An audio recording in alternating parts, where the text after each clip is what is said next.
Hospital Porter's Pride and Dignity. Stop the New World Order. Welcome to Herpanwo TV, and welcome to this. It's another non-roving film review. Yeah, Boris says he's going to pull us out of the lockdown. It should be apparently the first phase is due to begin next week. Well, I'll believe it when I see it. But oh God, I can't wait to go to the cinema again. You know, oh, that'd be wonderful. I tell you what, first, when the cinema's open, I'm going to do a bloody roving review of the first thing on the list. I'll tell you, I really will. I'll just go along and I'll see what's on. I'll do a roving review of that. I don't care. I just want to go to the bloody cinema. But anyway, this non-roving review is here in my home, as always before, and it's not in the cinema. It's just on your home entertainment. In this case, it's a DVD. It's this one, Tolkien. This is the film I'm going to be reviewing today. Now, I don't know if you can see it, it's a bit shiny, it's still in its plastic wrapper. I haven't opened it yet, it's just arrived in the post a couple of days ago. Now, this is it's described by the Mail on Sunday as beautiful, by Woman's Own, as beautiful, deeply moving biopic. Right. It's about, of course, hence the name J.R.R. Tolkien, who is the author of the Middle-earth books, Lord of the Rings, The Hobbit, Silmarillion, etc. An extraordinary man who really created some of the greatest works the human imagination has ever been capable of, in my view. Magnificent stories. I mean, you may well have read the books, you may well have seen the movies. The Peter Jackson films, I think, of the Lord of the Rings are superb. Really do capture the feel of the books very, very well. The books do read the books though, even if you've seen the film. And this is a story about his life. It's not a very well known film. It's actually an American production, directed by what's his name, Dome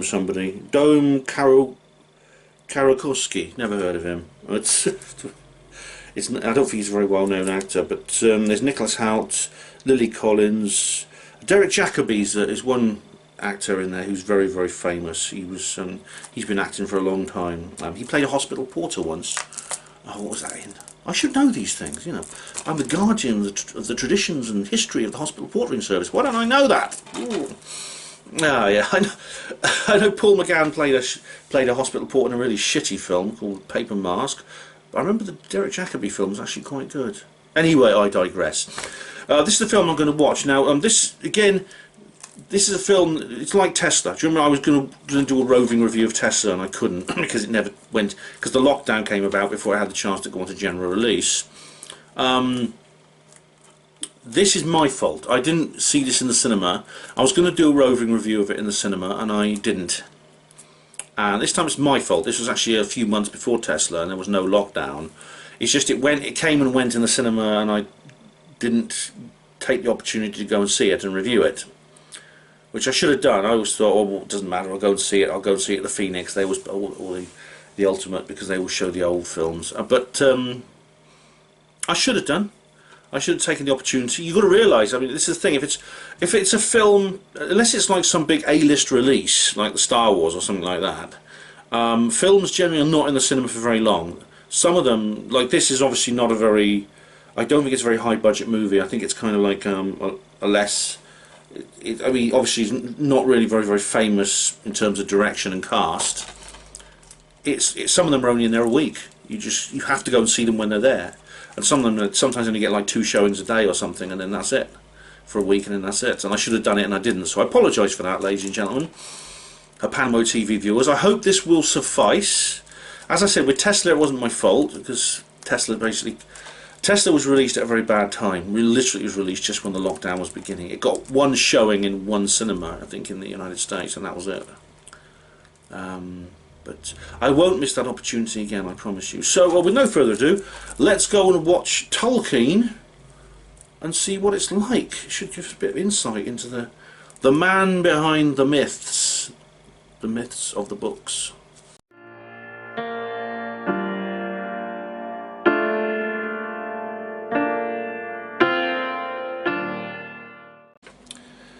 Well,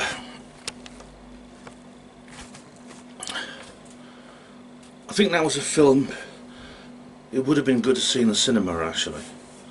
It's the kind of film I think that's kind of built for the big screen. But not to worry, I've seen it on the small screen. better than nothing.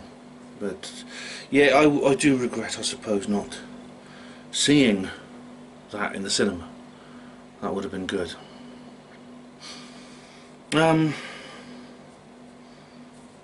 It's the thing about going back to Tolkien. I know a little bit about Tolkien's life. I even read a book once about him, it's a biography, and yeah, quite an amazing chap.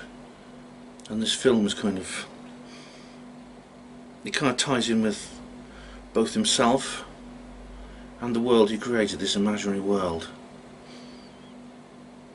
And the two overlap so much in his own life and in the film.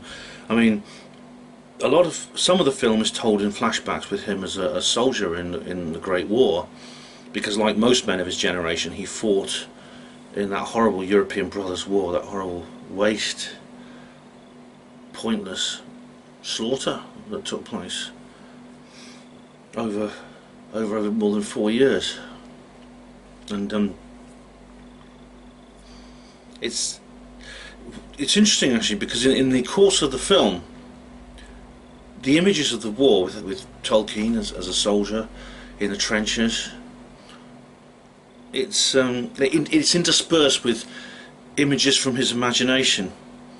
Warriors on horseback, strange creatures, orcs, the giant spiders of the horrible spiders that Shelob, the great spider in Lord of the Rings, and of course the horrible big spiders in The Hobbit, in the wood, in the one of the forests, Fangorn I think it is, or Mirkwood. He was scared of spiders because when he was a little kid, he was born in South Africa, because his father was like working overseas, and he was bitten by a spider once and scared the hell out of him. And all these other things that he's merging with the images of the real war, and they kind of overlap into his imagination. You never know whether it's quite hallucinations, because he's very, very tired and badly hurt. He's ill at one point. He has trench fever, as they call it, and he's kind of like, and Tolkien is sort of, Tolkien's sort of lying there, but then he has to go and find his friend, and so he gets up out of his sick bed, and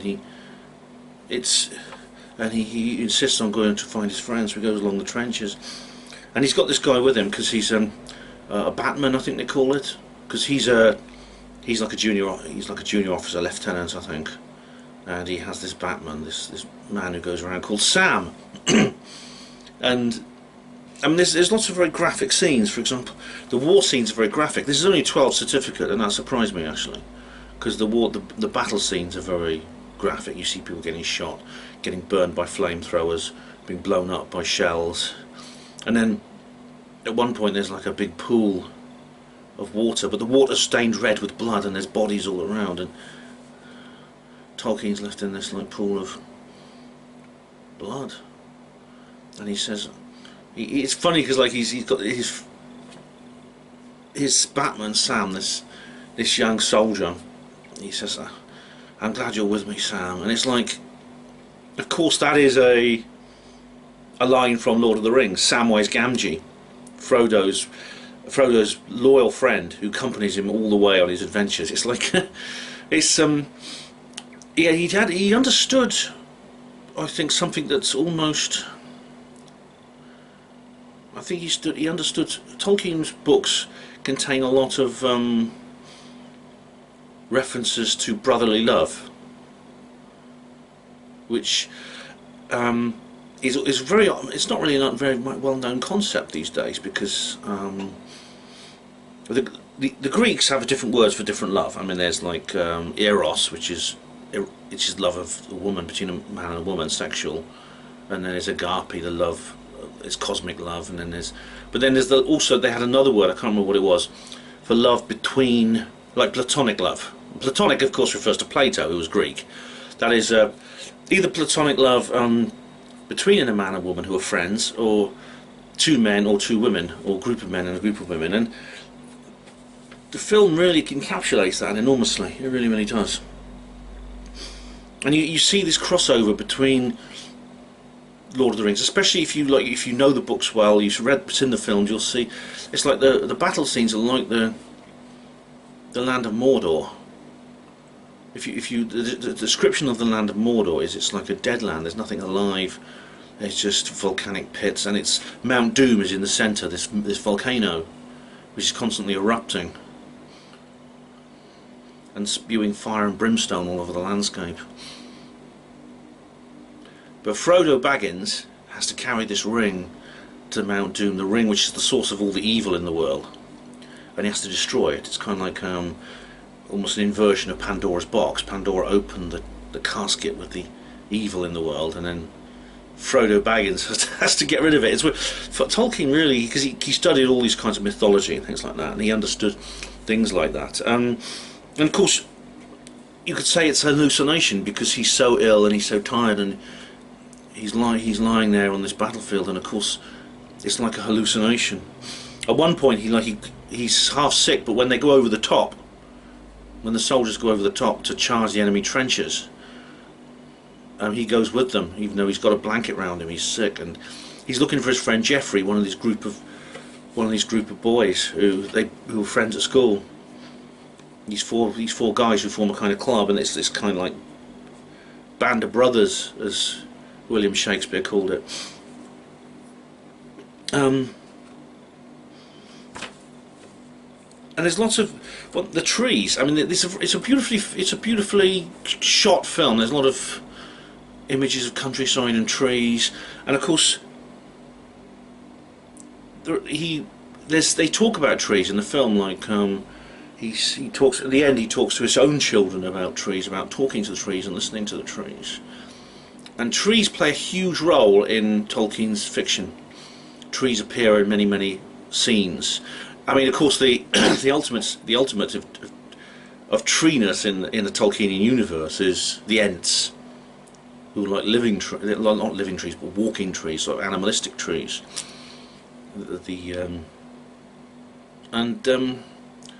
Of course, what you see in Lord of the Rings an awful lot are scenes of the destruction of trees.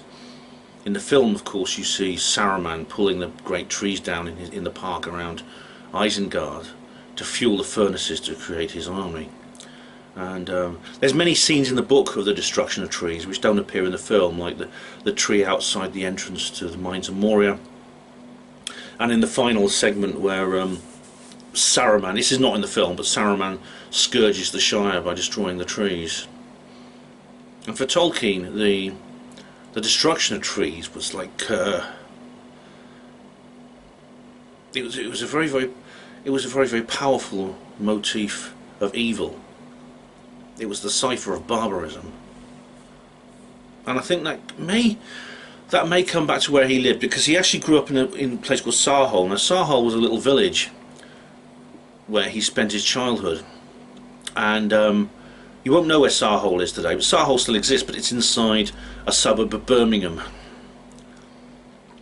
He grew up in the countryside, right on the outskirts of what at the time was the fastest growing city in the world.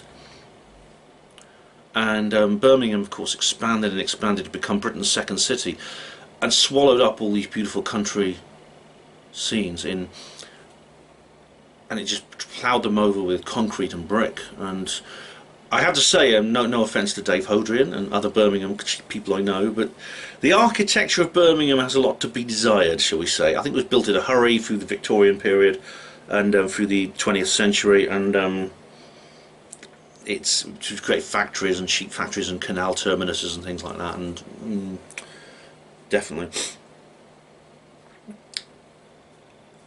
But his mother was a huge influence on him, because his mother used to tell him stories of indigenous European mythology.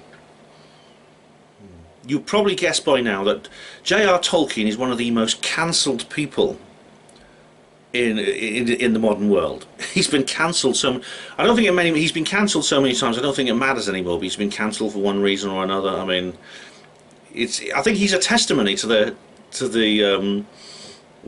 fact that if you just don't care about being cancelled, eventually the cancellers will will be defeated and they'll give up and they'll leave you alone. I mean, I don't think he cared. I honestly don't think he cared. I mean, what he would have made of the modern world, I don't know. He died in 1973. I mean, I don't know what he'd have made of the modern world. I really don't. But his mother told him stories of indigenous European mythology, Norse, Celtic, Anglo-Saxon, etc. And his mother dies in the end, and his mother dies when he and his brother Hilary are like quite young. They're sort of young teenagers. And after his mother's sudden death, he goes and lives with, basically, because there's a priest, there's a vicar who looks after him, Father Francis, who apparently is quite a famous Catholic priest. I think he's got a Wikipedia page and everything. I was checking up when I was researching this particular video. So he's brought up with this guy Father Francis and this woman, this old maid or this old widow, and but then he goes to school. He gets sent off to boarding school, and that's where he meets his friends. There's Geoffrey, Christopher. What's the other one called? I can't remember. And of course, Ronald Rule Tolkien. They call him Ronald. His mother called him John. His friends all call him Ronald, or Tollers for short for Tolkien. It's got a lovely. I should say that the musical score of this film is really lovely. It's sort of etheric music, rather like the score of Lord of the Rings by Howard Shore. Which is really great. You hear like singing, which may be elves singing or things like that. It's quite amazing. It's quite an amazing experience actually to see all these. It's like I say, it's very skillfully made. The visuals and the music put together are very skillful. And so he had this circle of friends at school called the TCBS. He called them the what's that stand for? Oh, the tea. It's to do with the tea rooms where they go in Birmingham to drink tea. TCB and the Brotherhood Society or something like that. I can't remember. But they're an amazing group of friends. Tolkien is the quietest. The others are much more louder and flamboyant. Tolkien's like the kind of introverted intellect of the group. But they form this very close friendship. But of course, is really not. It's not really something we really recognise in today's world. I don't. Well, I think I had that in hospital portering. I think I understand a little bit of what that was like in hospital portering. That I think is maybe one of the last vestiges of that kind of love. And I think outside of one of these sort of very sort of clannish, tight-lit male communities, maybe the armed forces is another. I think you don't really find that kind of love. That's a great shame. That's a great shame.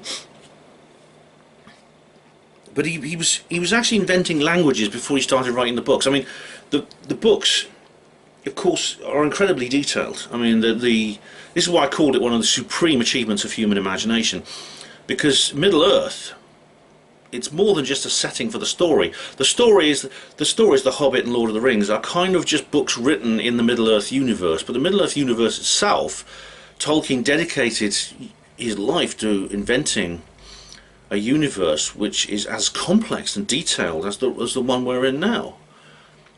I mean, Middle Earth is more than just a place for the stories to be said. He wrote, of course, there's references in the books to like the history of Middle Earth and the geography and the sociology and the linguistics of Middle Earth, and the biology of Middle Earth as well, the various creatures that live there, the hobbits and the elves and the orcs and the dwarfs and things like that. There's far more detail, many times more detail was put into Middle Earth than was necessary to tell the story of Lord of the Rings. Far more. It's astonishing that a man would dedicate so much of his life to a world that was simply part of his imagination. I mean, he really did have the strength to dream in a way which I think very few people do. Very few people do. And he falls in love. He falls in love with a girl called Edith, who's this young girl living in the house with this old lady, and they fall in love. It's very romantic as well. and he has this. He has a. He has a wonderful. They have wonderful traditions. This group, these four boys who form a kind of gang, this TCBS. They have traditions like they yell "Hellheimer." It's their kind of salute, "Hellheimer." And it turns out that Hellheimer is actually from Norse mythology. I didn't know this, but they explain it in the film. It's actually an afterlife. It's an afterlife realm where where you go to, where warriors go to if they don't die in battle. I know if they die in battle, they go to Valhalla, and if they don't die in battle, they go to Hellheimer. And Hellheimer is a horrible place ruled by this evil witch called Hel. And they always yell Hellheimer whenever they have. They're worried about. They're kind of. They're wondering what to do next. Should they be daring or should they be retiring? And they yell Hellheimer because, of course, if you're retiring, you go to hell. Literally to hell. I wonder if the word hell actually is connected etymologically to that realm and Hel, the witch who rules over it. I do wonder that, because I mean. It doesn't have to, when they say die in battle, they don't mean it literally. I think it appears, from what I've gathered from the film, it appears to be the place you go if you're not daring, if you don't take risks, if you sort of like always shy away from danger and you're not willing to roll the dice and test your luck and test your courage and things like that. And if you do, you don't go to Hellheimer, you go to Valhalla. But if you don't, you go to Hellheimer. I think that's kind of what it means. And of course these four boys were intellects. They were great intellects. Like one of them's a musician, a composer. The other's a poet. Geoffrey's the one who's a poet, and because I'll come to that in a minute. What happens to Geoffrey? But they are. There's another one who is an artist, a great artist he draws erotic nudes and things like that. And then there's of course Tolkien, the quiet one of the bunch. He sits around. He hadn't written any fiction by then, but he was fascinated by linguistics and philology. I didn't know what philology was, but apparently it's like it's kind of a mixture of linguistics and history and so many other. I don't know what the other word is for that. But of course, this is a kind of tradition that Tolkien would go through for his entire life, because when he came to Oxford when he was older, he formed the Inklings. Now, he was a member of the Inklings. Now, Oxford has a great tradition for this sort of thing. Now, I once joined a writer's circle at one point when I was starting out writing fiction years ago in the 90s, and I never felt welcome there. I mean, I won't go into details now because I've written it'd be too much of a digression, because I've written an article on Ben's bookcase about my experience of being in a writer's circle. It was called Last Gasp. The one I was in. It was just like a local council thing organised by the Blooming Arts, as it was called, Blooming Arts. But Oxford has a huge tradition in writers' circles, and the Inklings were the most famous. They actually included C.S. Lewis and several other famous writers. Now, Tolkien and Lewis became very, very good friends. There's actually a new film coming out called Tolkien and Lewis. I just saw it when I was looking up this film. I saw that there was also an IMDb page for Tolkien and Lewis, although it's not been released yet. But I hope it will be, and I hope it will be in the cinema when it is. Yeah. It's a long story what happened with Tolkien and Lewis, and their friendship became a bit frayed towards the end, because I read about it because I read a biography of C.S. Lewis by Alistair McGrath. He wrote a very interesting biography of C.S. Lewis. It's all spoiled, of course, like so much else was spoiled by the Great War. This war to end all wars, which didn't end all wars. The war that will be over by Christmas that actually went on for 3 more Christmases, almost 4. It's it's bloody awful. I mean, it's like I don't want to digress too much by going into it, but I mean, I sometimes think that if there was, they say, if there's something you could go back in time and change, what would it be? And my solution would be, I'd go back to 1914 and I'd try to stop the Great War. That's what I would do. Of course, I'd be called a coward. I'd be called a conchi, like they all were. For whatever reason, you refused to take part in that war. That's what you were labelled as. Whereas I think, look, you know, if you go back and genuinely try to prevent a terrible disaster that's going to engulf your entire continent, and I think that's something for Valhalla, not Hellheimer. But yeah, I mean, like everything else, everything stopped for the war, and everything was devastated. I mean, after, you know, in the scene towards the end of the film, he's talking with the mother of one of his friends, and she said, "Oh, I lost all 3 of my sons. I know a lady who lost 2 sons."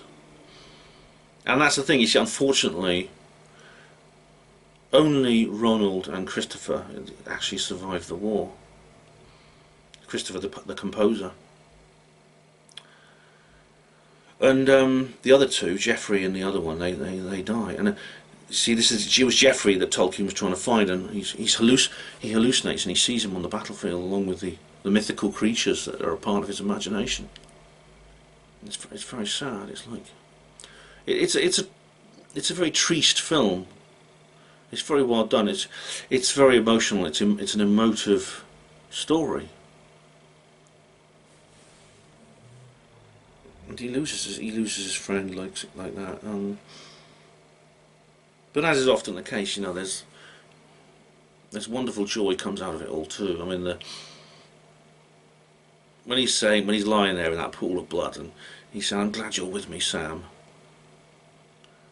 to the young soldier. It's like, that's of course what Frodo said to Samwise Gamgee. I don't know. I think maybe Tolkien based the character of Sam Gamgee on that man. Maybe he did. Because in the book and the film, of course, Frodo is a hobbit, and he goes on this quest to destroy this ring, and Sam goes with him. And Sam is like, he's a rather humble person. Like Frodo's quite aristocratic in the Hobbit world of the Shire, and Sam is like his gardener. But he proves to be the greatest friend of all. And of course, it's a completely, I suppose, whenever men in our world, in our modern culture, become sort of very close, they develop a close bond, there's always this cry always goes out, "Oh, they must be gay." And in other words, the only love you can have is eros. And I think that's a shame, because there's actually it's a completely non-sexual relationship between Frodo and Sam. I mean, it's even at one point in one scene in the book, it's not in the film, but in one scene in the book, Sam is like looking at Frodo and admiring his beauty. Just looking, he's saying he's got such a beautiful face and things like that. But there's not one hint of kind of homosexuality in it. I think that's very much missing from our particular world, our modern culture, our modern society.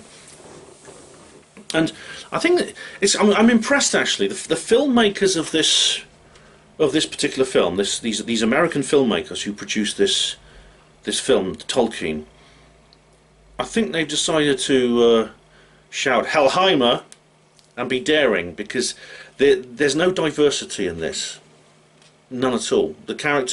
All the characters in the film have the racial background you would expect them to have if you're making a accurately historic drama, and I admire that.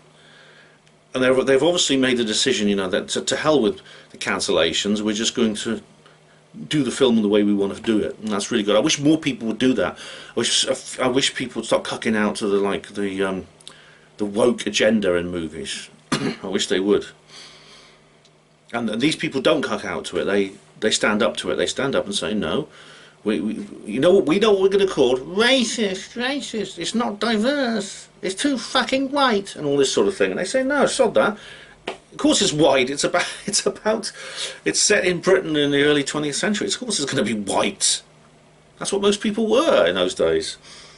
No, it's not racist to say that. It's just being real.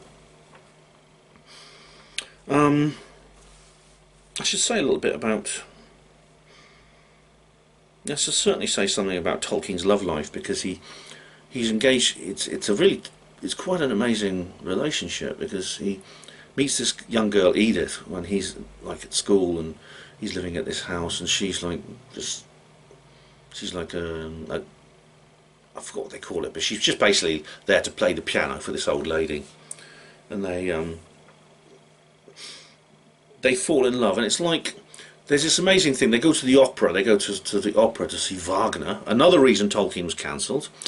And there's this Wagner opera. It's a 6-hour opera. They're famous for being very, very long. And they can't get in because Tolkien doesn't have enough money. He's from quite a poor background, but he gets a scholarship through some fund or something or other to the school. And there's this romantic scene where they kiss for the first time, and it's like Lord of the Rings. When they both died quite close to each other, I think within a couple of years of each other, Tolkien and Edith, and they were buried up at Wolvercote Cemetery here in Oxford, and on their tombstone is the words Beren and Luthien. Beren and Luthien it's in the Silmarillion, the story of a man. I can't remember which one's Beren and which one's Luthien. One's a man, a human male, and the other is an elf woman, and they're in love. But of course the elves are immortal, and the man is mortal, and the elf, whichever one it is, has to give up her immortality to be with this man. And that's kind of like a testament to their love that comes from the story. But it's pretty awful though, because he has to choose, because his guardian, his father Francis, is like his legal guardian, and he has to. Sam, he wants to go to Oxford, you see, but this guy says you mustn't see anything more of this Edith girl, because you're too young, and until you're 21 you have to do as I tell you. In those days you did. So you want to go to Oxford, you can't see this girl again. He does go, in the end he does go to Oxford, he goes to Exeter College. There's lots of scenes of Oxford in this film which are quite, places which I know. It's lovely to see them all done up like they used to be. And you don't have to change much in Oxford city centre actually to make it look like it was in the sort of early 20th century. There's one where they're on Oriel Lane, and there's Queen's Lane. There's several shots on Queen's Lane. Yeah, it's lovely that. Yeah, it's great to see the way they've done it. They have like they've made it kind of they've made it authentic.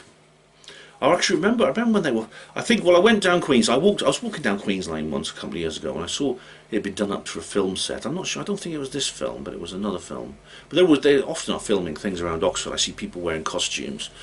I once saw them crash a car in St Giles. That was for Lewis, the TV series Lewis, the police detective series. But he's short of money the whole time, or Tolkien. He's short of money. He's very short of money. In the end, Elizabeth writes to him announcing she's marrying someone else, and he's devastated. He gets drunk one night and he walks across the quad in Exeter College and wakes everyone up, which is, you know, students do all that all the time. Well, they still do that. There's lots of scenes where he's partying with his friends and he's drunk. They break into a bus one day, like they go to the bus station, they break into a bus at one point. It's quite funny.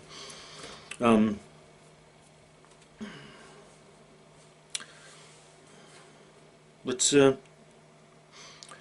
Edith is like marrying someone else. But then his friend Geoffrey then says to him something amazing. He says something that's often occurred to me. You know, sometimes if you love someone and for whatever reason they can't return your love, that love itself takes on its own unique beauty because it's untouched by reality and time and overuse. And I don't know if the Greeks have a word for that as well, but I know exactly what that means. I know what that means because I felt that. I think most people have at some point felt that kind of thing. You know, if you've got a crush on someone and they're not interested in you, for example, something like that. I think most people have experienced that at some point in their life, and I have. And it's really interesting what he says. The poets say this about unrequited love, and because this is when, because of course, poor old Tolkien is feeling this unrequited love for Edith, and he can't get over her. And well, it's no spoilers, they eventually get back together because, of course, that is his wife.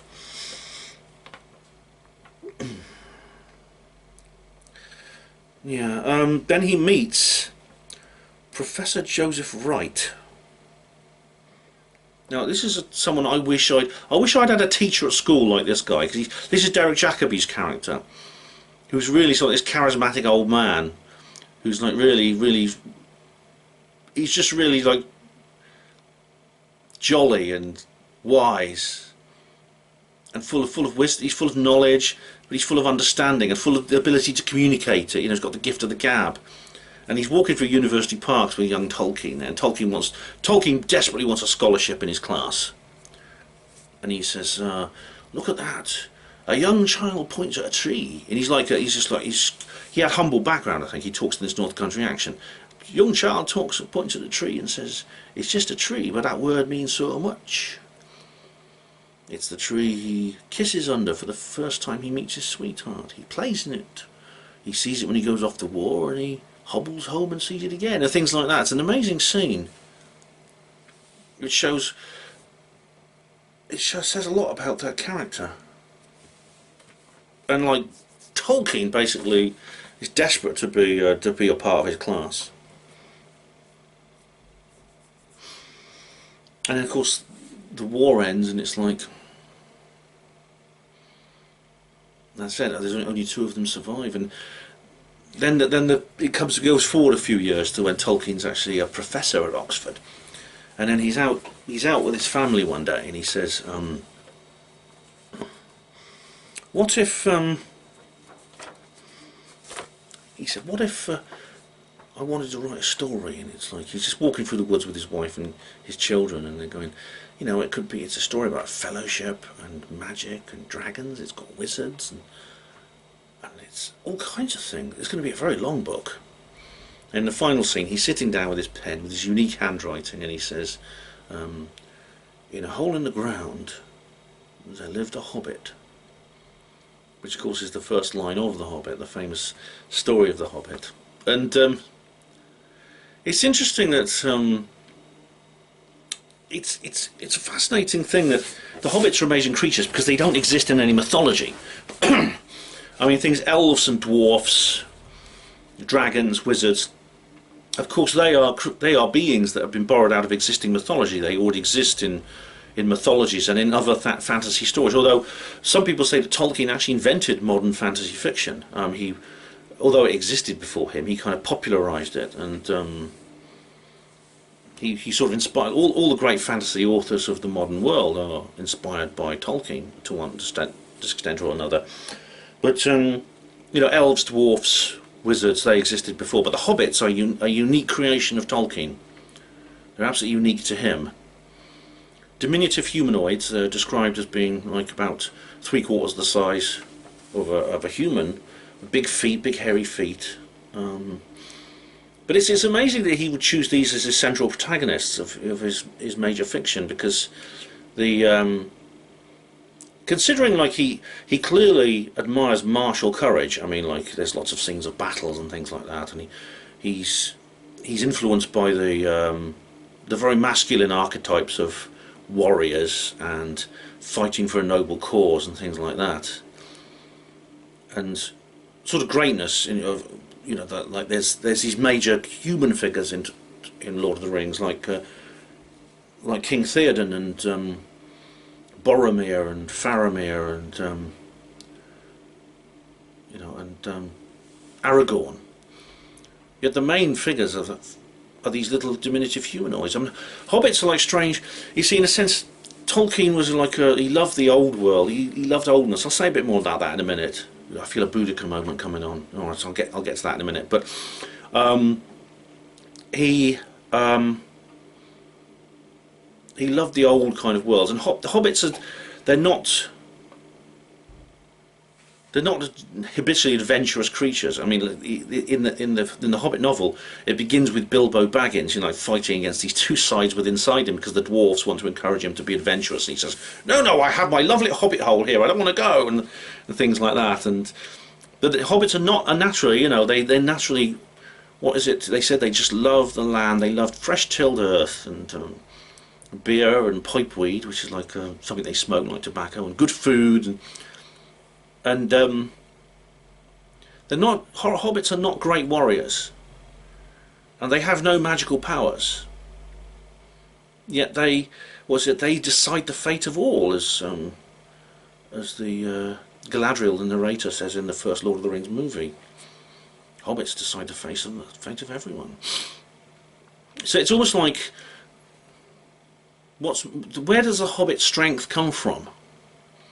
And it's almost like Tolkien is saying that the very innocence and sweetness of the Hobbits is their strength. It's like, and they're very they're loving, sentimental creatures as well, and that's what gives them. But of course they're enormously resourceful and brave, and they have to be, as Gandalf said. You can learn all about hobbits in a single day, but years later they can still surprise you.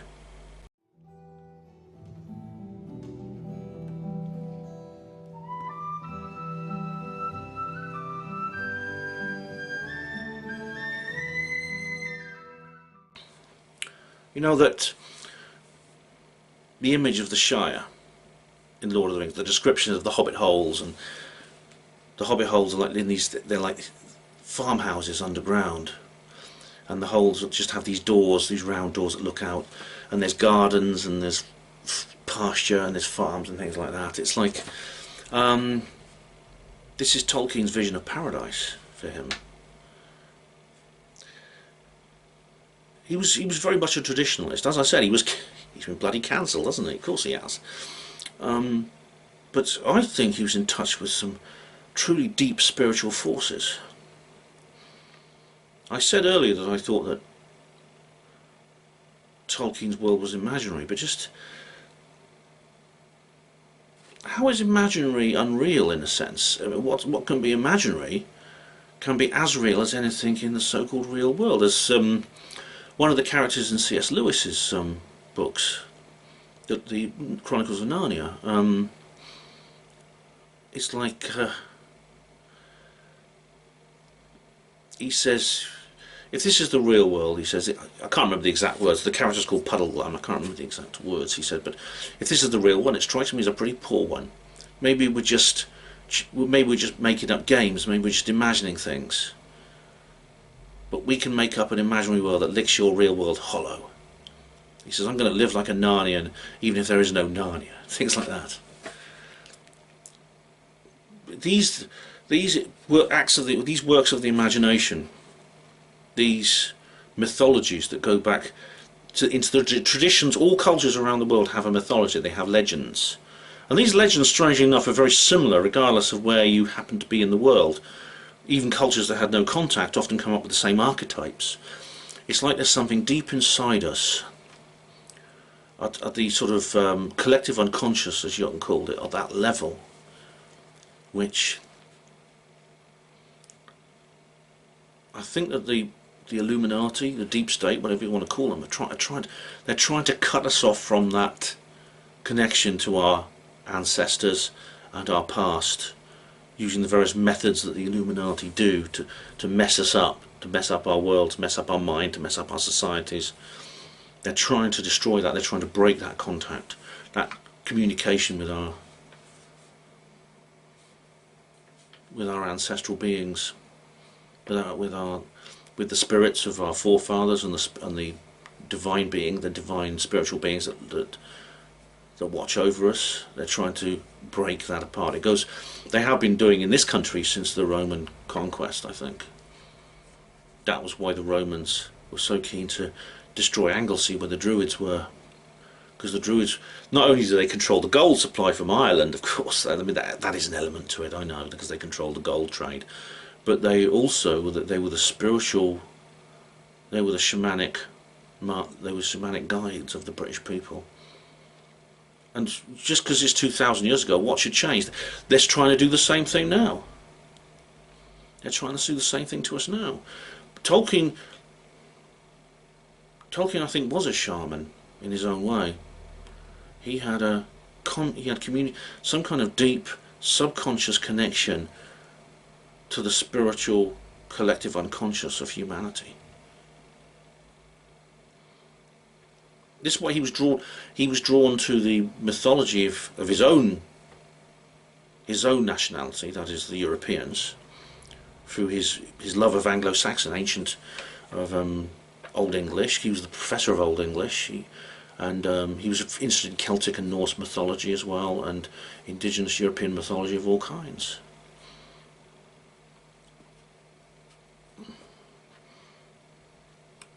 And I think that interest came through a direct spiritual communication with that realm, which is why his works ring. It hits a very profound note in so many people for that reason.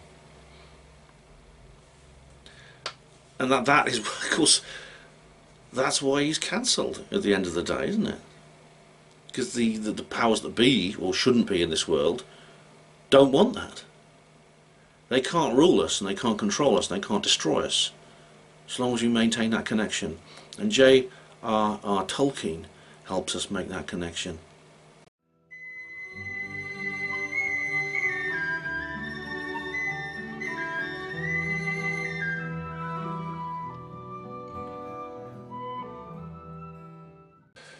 So yeah, that's quite a. It's quite a good film. I recommend this film. I do. It may come out on the big screen again. You know, if you have like an art house flick place near where you live after the lockdown. After the lockdown. I mean, there's a million little things you could put into that space, couldn't you? After the lockdown, I'm going to do this. After the lockdown, I'm going to do that. But you know, it'll probably come out in some little. It'll probably come out in some cinema at some point. I'll go and see it on the big screen if it does, if I get the chance, and I'd recommend you do too. But in the meantime, you get the DVD of it. It's on, I think it's probably on Netflix or Amazon Prime or something like that, so check that out. Yeah, I enjoyed the film. You know, so far I've enjoyed most of the films I've reviewed, and I seem to have a good prejudgment for what I'm going to like and not like. You know, as I've said before, I never read reviews of films until I've actually seen them. Oh, well, we're on the subject. Let's go to those reviews right now. And of course, we have to begin with the Garidian. Yes, the old Garidian. You can't beat it. And of course, I'm actually a bit surprised at this, actually, because the Guardian actually quite. They say here, affecting biopic of the Lord of the Rings creator. Yeah, the refreshing origin story, starring Nicholas Hoult, traces the early life of J.R. Tolkien. A sweet innocence and high-mindedness pervade this movie. It's about the life of J.R. Tolkien, who, like C.S. Lewis, became a staggeringly successful author, but remained an unworldly Oxford don to the end of his days. Nicholas Hoult plays the doe-eyed young J.R. Tolkien, an orphan boy, who falls shyly in love with a young woman. And it says, I very much enjoyed the young Tolkien's pre-war ecstatic conversion to the world of philology at Oxford, with Derek Jacobi's sharp-tongued professor telling him to write a 5,000-word essay on the Norse influence on Sir Gawain and the Green Knight before tea time. Here we go. Right, we're getting somewhere. This is a very male world, and perhaps the inner life of Edith remains a mystery, as perhaps it might have been for Tolkien. But the earnestness and idealism are refreshing. Oh, right. Oh, but what's going on? The Guardian liked it. This won't do. This won't do. Don't these people realise they have an absolute duty to get triggered for the amusement of me? I'm supposed to be reading it out in that silly voice, and they're supposed to be saying all sorts of horrible things about the whiteness and patriarchy of it all. Come on, Guardian, you can do better than that. Well, I'm sorry to disappoint my viewers, because I was expecting to have more of a little bit of a ridicule there, but I can't. The Guardian like it. Well, let's have a look at what this says. It's slightly less complimentary. This is Rolling Stone. Tolkien review and one biopic to bore them all. I don't know if that's how Rolling Stone people speak, but anyway. Sounds like Mick Jagger, you know, of the Rolling Stones a little bit. But he was a hospital porter, by the way. Oh, shut up, stop digressing.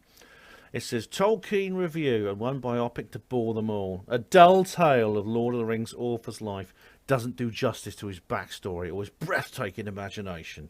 It does. Oh, blimey, yeah. J.R.R. Tolkien, 1892 to 1973, wrote The Hobbit and Lord of the Rings, so you're probably stoked for the movie version of his life. hoping it'll be filled to bursting with adventure, brain-teasing fantasy and rock'em sock'em action just like the books and the movies. Right? Sorry, fans. Here comes the buzzkill. Tolkien, as the film takes great pains to inform us, is a bit of a stiff at the cinema. Rich in atmospherics, but starved for the human spark that might uncover the man behind the myth.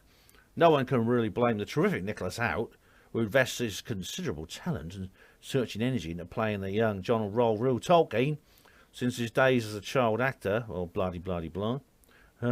Here we go. But it goes on a little bit like that. The script stodgily sketches the biopic details. Tolkien, a penniless orphan, lives with his brother in an English boarding house, conforming to the will of his guardian. It gives a little few details of the details here. It says here TCBS stands for Tea Club and Barovian Society.